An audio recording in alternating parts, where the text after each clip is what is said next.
پورا پاکستان سوگوار ہے ارشد شریف کی ناگہانی موت سے. ان کی خاندان کے اوپر تو قیامت گزر ہی گئی، لیکن جرنلسٹک کمیونٹی پہ بھی شوق بھی ہے، ٹریجڈی بھی ہے، سمجھ بھی نہیں آ رہا کہ کیا ہوا ہے. آپ کے کیا تاثرات ہیں؟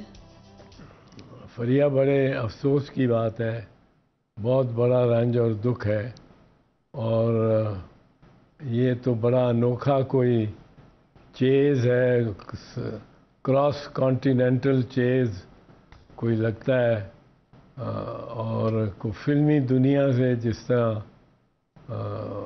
امریکن فلمز میں آتا ہے کہ کوئی بندہ ہنٹیڈ ہے اور اس کے پیچھے جا رہے ہیں، تو افسوس بہت ہے. بڑا اچھا جرنلسٹ تھا، ریسرچر تھا، اور بڑا اچھا شریف طبیعت، اچھا طبیعت کا تھا.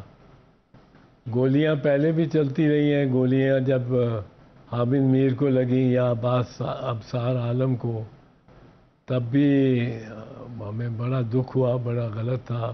مطیع اللہ جان کوئی جب پٹائی ہوئی، یا ایاز امیر کی، اور جمیل فاروقی، بہت سے ایسے دوست ہیں آپ میں سے، اور جن کے ساتھ اس قسم کی کا مس بیہیویئر ہوا. میرا خیال ہے آسمہ شیرازی کے ساتھ بھی ہوا. تو دکھ کی بات ہے. یہ پریشر ڈالنے کی بات ہے یا اس کے پیچھے کوئی اور موٹیو ہے؟ ایک چیز آپ کو بتا دوں، عرض کر دوں، میں دو باتیں اہم میں سمجھتا ہوں اس وقت کی ضرورت. ایک تو یہ ہے کہ میرے خیال میں یہ دشوار نہیں ہوگا ارشد شریف کے قاتلوں کا پتہ لگانا. یہ دشوار نہیں ہوگا. اس وقت جو ٹیکنالوجی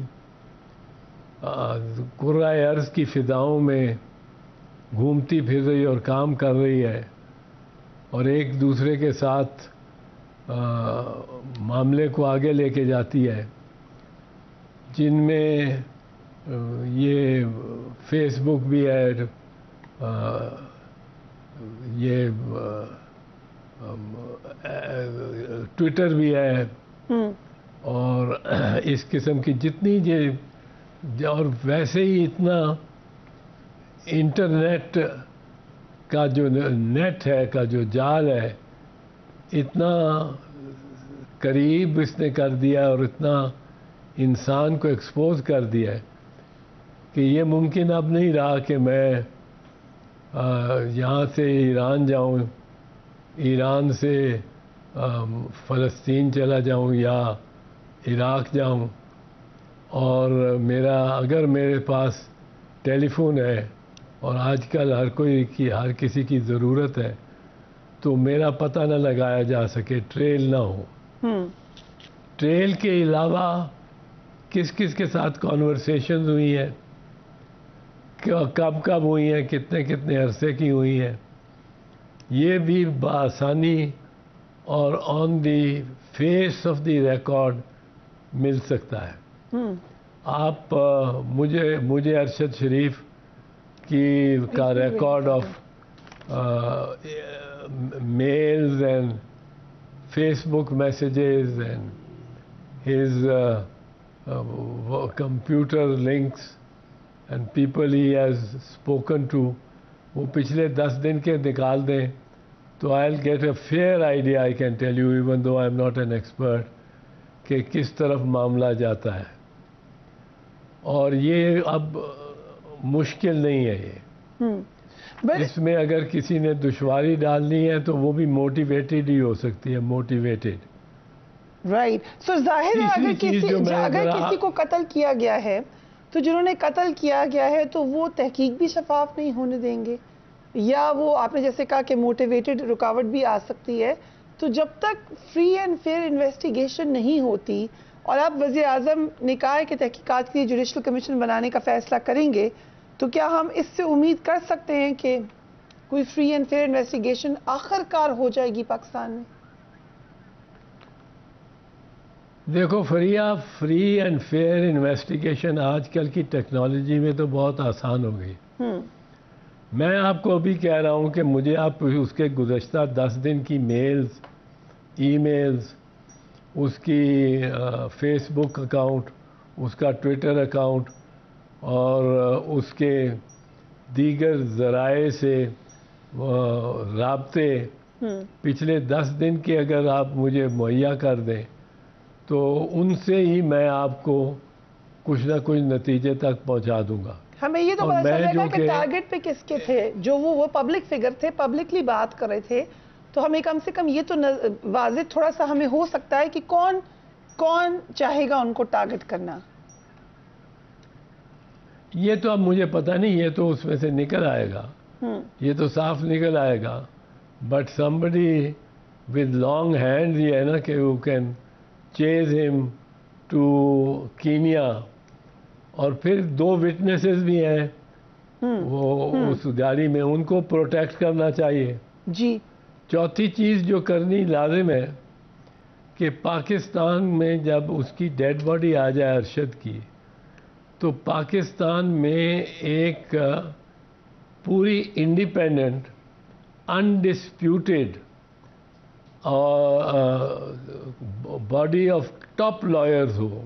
ٹاپ لائرز کہتا ہوں، top doctors who are familiar with post-mortems and or are senior surgeons. ان کی کمیٹی بنے اور یہ 3-4 کی نہیں، آپ 7 یا 10 کی بنائیں سارے ملک سے، اور وہ ری ویریفائی کریں کہ وہ جو رپورٹس اور انویسٹیگیشن کینیا میں ہوئی ہے وہ کس قدر درست ہے، یا وہاں مس ہینڈل ہوئی ہے یا مس ہینڈل کرائی گئی ہے. کیونکہ اونس بہت زیادہ اس وقت کینیا پہ ہے. کینیا میں بہت سارا ایویڈنس اور بہت سارا یہ جو واردات کے بارے میں تفصیلات ہیں وہ سب سے زیادہ کینیا میں ہوں گی. اگر اجازت ہے اعتزاز صاحب، آپ نے کہا دوبارہ پوسٹ مارٹم ہونا چاہیے، ان کا انڈیپینڈنٹ بورڈ ہونا چاہیے میڈیکل ڈاکٹرز کا. آپ نے کینیا کا کیونکہ ذکر کیا، آپ کنٹینیو کریں. میں آپ کو بتانا چاہ رہی ہوں وہ سوالات جو کینیا کے میڈیا نے اٹھائے ہیں پولیس انویسٹیگیشن پر، کینیا کی پولیس کی، وہ سوالات میں کوئکلی آپ کو بتاتی ہوں. انہوں نے کہا کہ کیا کینیا پولیس نے ارشد شریف کی گاڑی روکنے کی کوشش کی؟ ان کا کہنا ہے اس کی کوئی ایویڈنس نہیں ہے. کیا کار سواروں نے حکم ماننے سے انکار کیا؟ اگر کار سواروں نے پولیس پر فائرنگ نہیں کی تو پھر کیوں نشانہ بنایا گیا؟ گاڑی کے ٹائروں کو ناکارہ کیوں نہیں کیا گیا؟ ان کے بقول وہاں کے رپورٹرز کے ایسا نہیں کیا گیا. پولیس نے ڈرائیور کے بجائے مسافر کو کیوں نشانہ بنایا؟ جو مبینہ طور پر مغوی بچے کی موجودگی میں فائر کیسے کھول دیا پولیس نے؟ وہاں کے جو لاز ہیں، KDG 200M اور KDG 700F میں نمبر پلیٹ والی گاڑی میں پولیس کنفیوز کیسے ہو گئی؟ چوری کی گئی گاڑی کا ماڈل اور رنگ کیا تھا؟ وہ کہہ رہے ہیں اس میں بھی کلیئرٹی نہیں ہے. اس کے علاوہ پولیس کا کہنا ہے کہ سڑک پر بیریئرز رکھے تھے، جبکہ کچھ صحافیوں کے مطابق سڑک پر بیریئرز نہیں رکھے تھے، چھوٹے چھوٹے پتھر آگے پڑے تھے. یہ بھی وہ کہہ رہے ہیں کہ گولیوں کے نشان سے ظاہر ہوتا ہے کہ نشانہ پیسنجر سیٹ پر بیٹھے ہوئے ڈائریکٹ ارشد شریف تھے. صحافیوں کے مطابق کینیا میں قانون ہے کہ آپ گاڑی روکنے کی وارننگ دیے بغیر فائرنگ کری نہیں کر سکتے، تو وارننگ کی ایویڈنس کیا ہوگی؟ اور آخری سوال یہ کہ جب گاڑی پر فائرنگ کیا گیا تو اگر کسی بچے کو اغوا کیا گیا تھا، وہ پولیس کو کسی اور علاقے میں اس گاڑی کی اطلاع پہلے ہی مل چکی تھی، تو پھر اس گاڑی کو کیوں روکا گیا؟ یہ تو کینیا پولیس کی کوشچنز ہیں اعتزاز صاحب. اب پاکستان کیا کر سکتا ہے اس حوالے سے؟ یہ دیکھیں، یہ بہت سارے سوالات ہیں جو اٹھ رہے ہیں. اس میں ایک اچھی بات ہوئی ہے میرے خیال میں اس بہت بڑے سانے اور ٹریجڈی میں، کہ کینیا کی پولیس نے یہ تسلیم کر لیا ہے کہ ان کے ہاتھوں سے یہ شہادت ہوئی ہے. اور انہوں نے جب ایڈمٹ کر لیا تو اونس ان پہ آ گیا ہے. انہوں نے یہ نہیں کہا کہ کوئی نامعلوم لوگ، ہم پہنچے تو گاڑی پہ گولیاں لگی ہوئی تھیں ہر طرف سے اور کوئی نے ایمبوش کیا ہے، کیا ہوا ہے. زیادہ اس بارے میں ایمبوش کا اندیشہ ہوتا ہے اگر چاروں طرف سے گولیاں لگی ہیں، اس سے اس تفتیش کا شاید رخ ہی مڑ جائے۔ پر میں تو آپ کو کہہ رہا ہوں کہ اگر آپ سیکیور کر لیں اس کے سیل فون ارشد کے اور اس کے لیپ ٹاپس، اور وہ آپ یا اس کا کلاؤڈ کا جو بھی اکاؤنٹ ہے وہ اس تک رسائی ہو سکے، اس کے پاس اس کا پاسورڈ ہو یا وہ گوگل سے یا کسی سے مل سکے، تو آدھی تو سے زیادہ تفتیش اور سوالات تو اس سے ہی ان کا جواب مل جائے گا۔ تو یہ ایسی کارروائی نہیں ہے جو ناممکن ہو۔ میرے خیال میں آج کی دنیا میں یہ کافی آسان کام ہے۔ اس میں صرف نیت ہونی چاہیے صاف، اور نیت صاف ہو کے آدمی چاہتا ہو کہ اس معمے کے، اس مسٹری کے، اس کرائم کے، اس گھناؤنے کرائم کے باٹم تک کی تہہ تک آدمی پہنچ سکے۔